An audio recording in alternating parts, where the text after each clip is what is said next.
Bonjour, aujourd'hui on va décortiquer ensemble quelque chose qui nous concerne au quotidien, le conseil municipal de Saint-Nabor. Comment ça marche concrètement? C'est quand même lui qui prend les décisions qui comptent pour notre commune. Allez, on regarde ça de plus près. On s'est tous déjà demandé, non? Qui décide de rénover l'école, de refaire la route devant chez soi, ou de lancer un nouveau projet à Saint-Nabor? Eh bien, la réponse à tout ça, elle se trouve à un seul endroit, au cœur du conseil municipal. Alors, c'est quoi son rôle exactement? Imaginez le conseil municipal comme le véritable moteur de la commune. C'est la salle des machines, là où tout se décide, là où les choses avancent.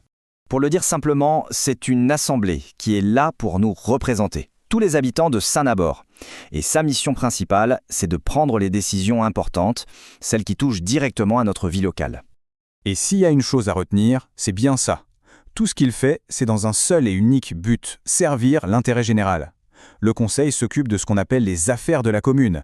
Et en fait, ça couvre à peu près tout ce qui rythme notre vie collective. Ok, on a compris le quoi. Maintenant, la question c'est qui? Qui sont les personnes qui siègent dans cette assemblée? Voyons un peu qui compose cette équipe élue par les habitants. Alors, dans l'équipe, on trouve d'abord le maire. Ensuite, il y a ses adjoints. Eux, ils l'épaulent sur des domaines bien précis, comme les travaux ou les écoles. Et puis bien sûr, il y a tous les autres conseillers municipaux qui forment le reste de l'assemblée. Et le point super important, c'est que cette équipe, c'est nous, les habitants, qui la choisissons.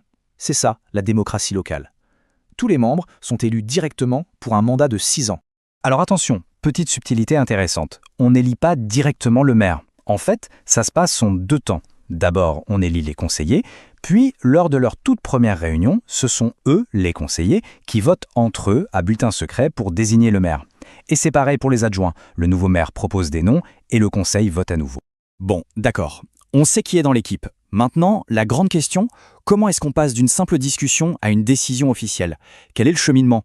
Le principe de base, c'est la transparence. Le conseil doit se réunir au minimum 1 fois par trimestre. Et le plus important, vraiment, c'est que ces réunions sont publiques.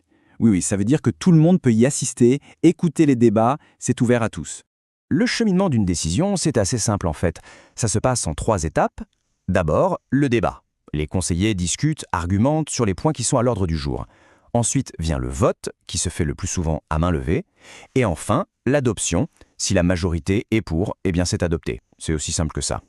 Et une fois que la décision est votée, elle ne reste pas en l'air. Elle est formalisée dans un document officiel. C'est ça une délibération. C'est en quelque sorte la trace écrite de la décision. Et bien sûr, pour la transparence, ce document est publié pour que chacun puisse le consulter. Ok, c'est bien beau tout ça, la théorie. Mais en pratique, concrètement, quel est l'impact de toutes ces décisions sur notre quotidien à nous, habitants de Saint-Nabor? L'impact, il est juste énorme. On le voit partout, tous les jours. C'est le conseil qui vote le budget de la commune, qui fixe les impôts locaux, c'est lui qui décide de lancer des travaux sur la voirie, qui s'occupe des bâtiments de nos écoles, de la cantine, c'est lui aussi qui soutient nos associations locales. Bref, ça touche vraiment à tout. Évidemment, la commune ne fait pas tout toute seule dans son coin. Pour certains gros sujets qui dépassent les frontières de Saint-Nabor, comme le développement économique par exemple, elle travaille main dans la main avec ce qu'on appelle la communauté de communes. D'ailleurs, Saint-Nabor y envoie 4 élus pour nous représenter. Et tout ça, ça nous ramène au point de départ, au lien essentiel entre le conseil municipal et nous, les citoyens, les habitants. Et il faut bien comprendre que cette transparence, ce n'est pas juste une bonne intention, c'est une obligation légale. La loi est très claire là-dessus. On a le droit de savoir ce qui est décidé en notre nom. Alors comment faire pour rester dans le coup? C'est simple, il y a plusieurs moyens.